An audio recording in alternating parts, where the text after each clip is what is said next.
புரியுதுல உங்களுக்கு? புரியுது. இப்ப சமீபத்தில் உளுந்தூர்பேட்டையில சாதிவாரி கணக்கெடுப்பு, பஞ்சும நில மீட்பு, தேவேந்திர மக்கள் பட்டியல் இதிலிருந்து வெளியேற்றதுக்கான ஒரு நிகழ்ச்சி நடந்தது. போயிருந்தேன், நானும் போயிருந்தேன். பார்க்குறப்ப கண்ணு கட்டின வரைக்கும் கூட்டம்.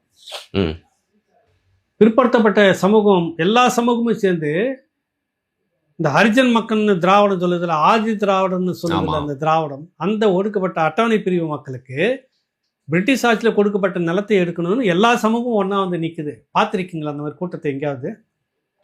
காசு கொடுக்கல, தானாக வந்து சேர்ந்துட்டு. இந்த மாதிரி உங்களுக்கு திராவிடத்துக்கு வந்துச்சுன்னா அது முடிஞ்சு போச்சு உங்கள் கதை அப்படின்றது தான். ஏன்னா நீங்கள் காசு செல்வாக்கை காட்டணும். ஏவாவேலுக்கு இப்போ நிறைய அரசியல் இருக்குது. இப்போ சரி, எப்பவுமே ஏவாவேல் என்ன பண்ணுவார், இந்த மாதிரி தான் அதிமுக ஆட்சியில் அங்கே போய் மாறினப்ப இப்படி பெரிய கெத்து காட்டினார். அப்புறம் கருணாநிதியை வந்து கூட்டு இதே போல பெரிய கெத்து காட்டினார். அவர் ஜெயிச்சாரு, திமுக தோற்று போச்சு. அப்போ உங்களுக்கு இந்த மாதிரி நிறைய கதை இருக்குது. உங்களுக்கு பாக்கியராஜ் கட்சியில போய் சேர்ந்தாரு. இந்த மாதிரி கெத்து நிறைய காட்டுவாரு. பணம் இருக்குது இல்ல அவருக்கு. பாலம் ஒண்ணு கட்டினாங்க, பக்கத்துல போட்டு இருந்தாங்க. அந்த பாலம் எல்லாம் அப்படியே ஒரே மழையில மல்லாக்க கவுந்துருச்சு. ஐயா, இந்த பாலத்துல அடிச்ச காசுதான் இந்த சிம்மாசனமா அப்படின்னு கமெண்ட் அடிச்சு கேட்டு இருந்தாங்க.